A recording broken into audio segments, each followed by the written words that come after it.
Welcome to Wednesday's News Moto, brought to you by For Riel. In this News on Two Wheels, you get to watch footage of a ride in Cambodia, while I update you on the news of the week. Today's ride is a guest ride from Autumn in Asia, and it was filmed in Kampong Chhnang a few months back. We're in Laos at the moment, so thank you, Kelly, for providing this ride. If you'd like to follow our adventures in real time, please follow us on Instagram. Videos will come eventually, but they might be a month or two down the track. At For Riel, we donate money we earn from YouTube to charities in Cambodia. Here's the total we've donated so far. We're able to donate this money because people like you watch our videos, so thank you. In the description of this and every For Riel video, you will find links to the charities we support. Check out their websites to find out more about what they do. You can also make a direct donation if you'd like to. We support Reach, Heartprint, and Cambodian Children's Trust on a regular basis. Don't forget to like and subscribe, as it really helps. Okay, now the formalities are out of the way, let's get into the news. It is Wednesday the 10th of January. In today's news, we knock a tik-tokker down, move border officials around, flip a car, and as always, end with some good news stories. The Ho Chi Minh City Police have fined a Vietnamese tik-tokker 7.5 million dong, or $300 for shooting an inappropriate video at Angkor Wat Temple. According to Vietnam's online newspaper VN Express, the Ho Chi Minh City Department of Information and Communication imposed administrative sanctions due to the video. Sources at the Department of Information and Communication also informed him to refrain from posting video clips of a similar nature in the future, as well as to comply with relevant legal provisions when using social media. On November 4 last year, he posted a 75-second video in which he described taking pictures at the Angkor Wat Temple with a woman who was wearing a traditional Thai dress and walking around the temple with a stick. In the video clip, there were also pictures of the Thai flag and the King of Thailand, accompanied by the voice saying, "Hello, Thailand," posted on his TikTok account, which has over 700,000 followers. On the 12th of November, the Apsara Authority issued a public statement that the video clip was detrimental to Cambodian culture. The sharing on social media of a short video clip recorded at Angkor Wat, accompanied by music and other images, has affected the beautiful culture and heritage of Cambodia, the Apsara Authority statement said. 2 days after the authority's statement, the TikToker posted a clip on his Facebook page apologising to the Cambodian public. In the video clip, he said, "Now I know I was wrong. I know my mistake, so I sincerely apologise to my Cambodian friends and Cambodia that this will never happen again. The channel is gone. The clip has also been removed from all forums, and I want it to end here." Unfortunately, though, that's not how social media works, and once it's up, it can be easily copied and spread. TikTok has said that the account has been permanently shut down. Hopefully, they also go after some YouTubers who have purposefully defamed Cambodia for views. Be sure to check out Itchy Feet's videos about these.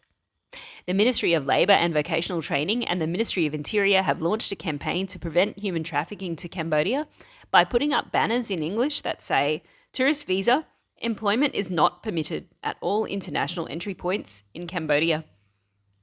According to the Minister of Labour and Vocational Training, this is to prevent criminals from tricking foreigners into coming to work illegally in Cambodia. The minister stated that this was done so that criminals could no longer deceive foreigners into coming to work in Cambodia illegally, and this poster also shows potential victims that foreigners have been deceived in the past. The Ministry of Interior has set a 4-year work rotation for chiefs and deputies at the international border crossings and airports to streamline effectiveness and efficiency. The ministry said that this will affect chiefs and deputies working for the General Department of Immigration at 27 international border crossings and airports. According to the announcement, the duration of work mandate for the senior officers will be set at 4 years. On completion of the 4-year term, they will then be rotated to another international border crossing or be promoted.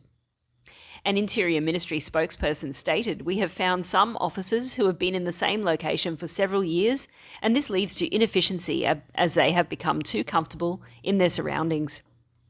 In order to improve the imbalance, the ministry will study each international border crossing and assess the required human resources for senior officials and set a fixed term of 4 years, he said. I wonder if this will stop the rot at some checkpoints.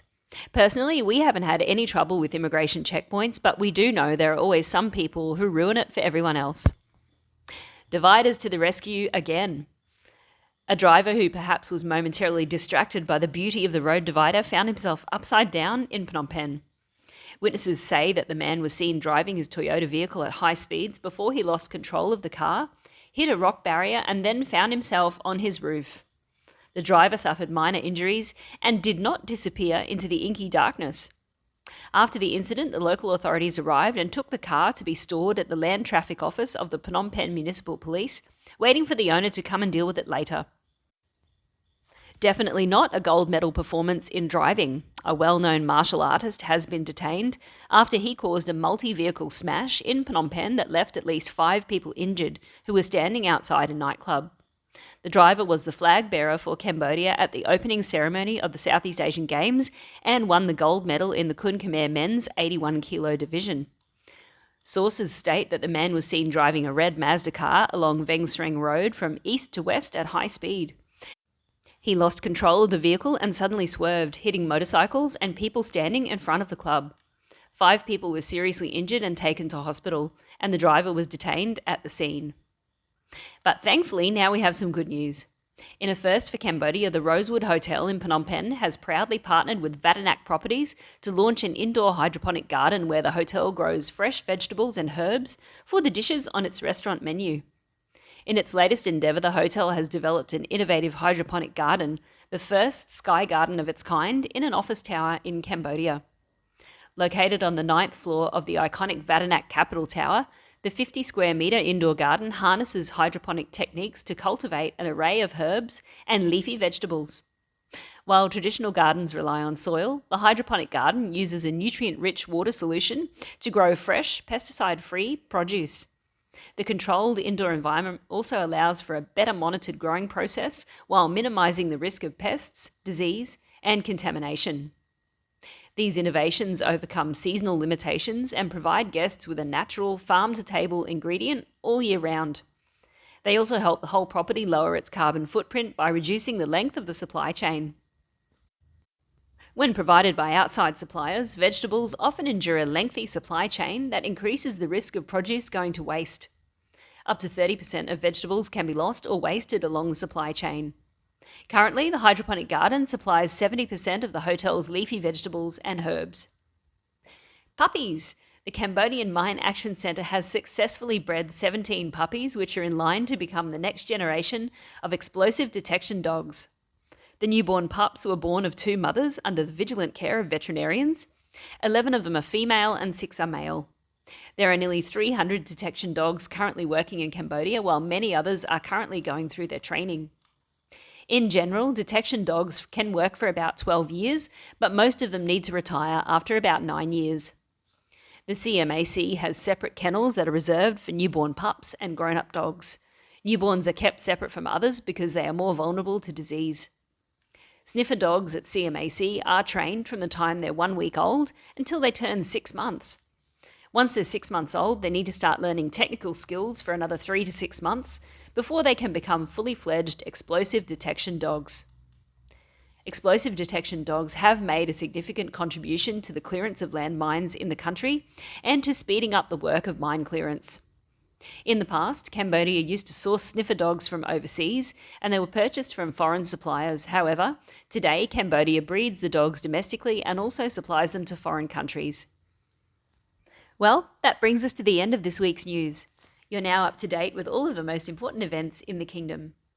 Don't forget to join us over on Instagram if you'd like to stay up to date with where we are and what we're doing in real time. We are absolutely enjoying the time we're spending in Laos, and today we're in Luang Prabang. We've been here for 3 nights now, and tomorrow we head off to the town of Ponsavan, and we're going to see some people that you might be familiar with. A little bit of a hint there that we're going to be meeting up with some other people that you might know, and we are looking forward to it so much. Anyway, thank you for watching, and thank you, Kelly, for providing today's ride. I hope you managed to get the mud off your bike after that stint. Take care, have a great week, and we'll see you very soon.